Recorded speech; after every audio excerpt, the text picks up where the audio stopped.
wabarakatuh. Perkenalkan, nama saya Aprila, NPM 2326, Fakultas Pertanian. Saya akan membawakan materi yang berjudul model box black dan perilaku konsumen.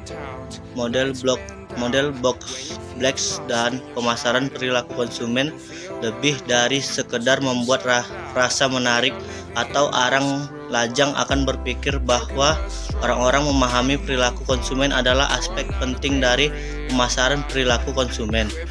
Adalah studi tentang bagaimana orang akan membuat keputusan tentang apa yang mereka beli dari sesuatu perusahaan.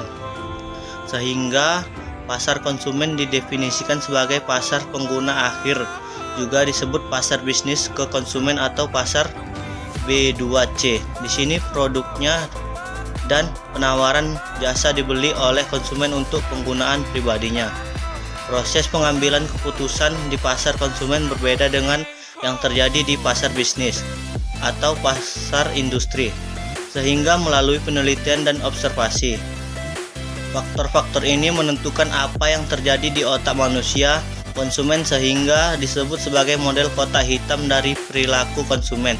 Faktor-faktor ini menentukan apa yang terjadi di otak manusia konsumen sehingga disebut sebagai model kotak hitam dan perilaku konsumen. Menurut Kotler dan Armstrong, model dasar proses pengambilan keputusan konsumen terdiri dari 3 komponen utama, yaitu yang pertama pemasaran dan kesaksian yang bertindak sebagai pengaruh terhadap pembeli. Yang kedua, box black berkaitan dengan konsumen dan memerlukan tanggapan, inilah tanggapannya.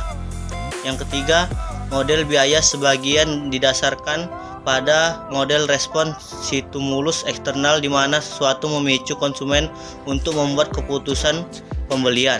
Faktor-faktor ini menentukan apa yang terjadi di otak manusia konsumen sehingga disebut sebagai model kotak hitam dari perilaku konsumen. Pengaruh model black box adalah pemasaran dan rangsangan lainnya.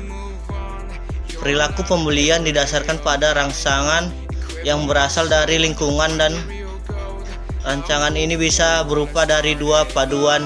Yang pertama disajikan oleh baruan pemasaran protein. Pemasaran atau tempat bagian yaitu tempat harga produk dan promosi dan yang lainnya.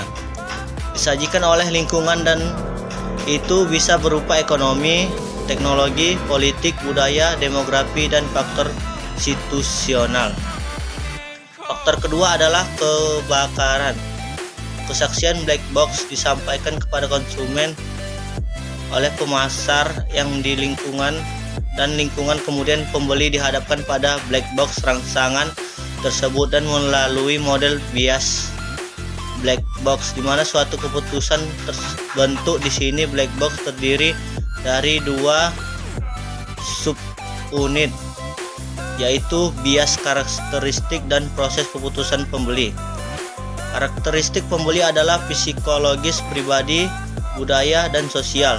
Dan karakteristik tersebut adalah keyakinan dan sikap, nilai, pengetahuan, motif, persepsi, dan gaya hidup. Dan proses keputusan pembeli melibatkan 5 langkah, yaitu pemecahan masalah, pencarian informasi, evaluasi, alternatif, pembelian, evaluasi. Faktor terakhir adalah respon bias. Di sini hasil pemikiran yang terjadi di kotak hitam adalah tanggapan pembeli terhadap permintaan tersebut, sedangkan sikap dan presensi dan juga perilaku pembeli adalah hasil pembelian berdasarkan jumlah sumber, merek, produk, dan metode pembayaran oleh konsumen, di mana dalam jumlah beberapa akan menjadi respon akhir pembeli. Misalnya saat diskon mall dan toko musiman dipenuhi dengan pelanggan yang berpikir bahwa mereka akan mendapatkan produk dengan harga tinggi dan harga murah, dan pemikiran pelanggan ini membiarkan mereka membelanjakan lebih banyak sesuai